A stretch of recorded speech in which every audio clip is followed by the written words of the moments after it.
Le départ est donné, le cyclo-cross de Vitry-le-François est lancé. Comme chaque année, le circuit Vitria accueille plusieurs courses tout au long de la journée.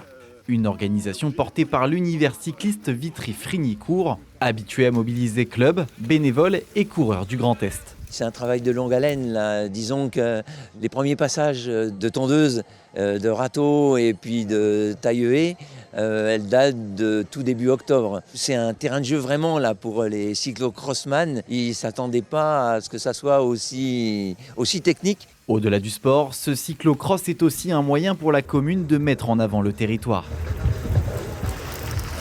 C'est très bien, il y a tous les âges en plus, y compris les seniors. Là. Alors c'est vrai que le temps n'est pas terrible, mais ils sont habitués à être crottés jusque dans le dos, parce qu'il n'y a pas de garde-boue. Alors voilà. Pour les coureurs, le décor du jour n'a laissé aucun répit. La pluie tombée toute la semaine a saturé le sol. Résultat, un circuit lourd, accrocheur avec de longues portions où les roues s'enfoncent presque à chaque tour. Les relances sont plus courtes, plus brutales, les pieds glissent en portage.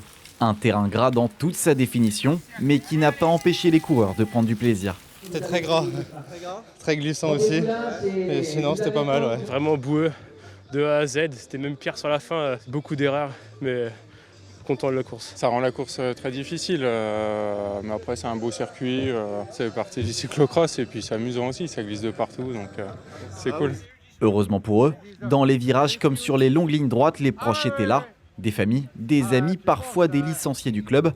Une présence précieuse quand les jambes saturent et que la boue commence à peser. Moi, j'ai l'habitude de venir tous les ans, donc j'ai mon fils qui court et c'est vrai que là c'est un peu gadou. Oh, il s'en sort pas trop mal.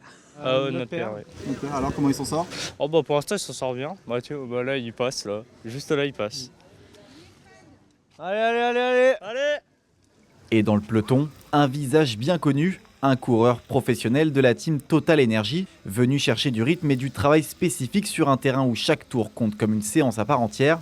Et après 47 minutes 39 d'efforts, c'est finalement lui qui remporte la course sans aucun accrochage.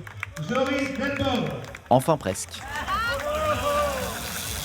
D'abord que j'aime bien parce que c'est assez roulant et puis technique, donc c'est bien pour commencer. Moi c'est ma reprise, donc je suis plutôt satisfait de ma condition. Voilà, comme j'ai dit tout à l'heure, techniquement c'était pas encore ça, mais voilà, j'ai encore un mois pour travailler jusqu'au championnat de France. Malgré la boue, le froid et un terrain exigeant, cette 22e édition du cyclo-cross de Vitry-le-François a rassemblé plusieurs centaines de coureurs amateurs, licenciés et même professionnels. Une vraie réussite pour les organisateurs.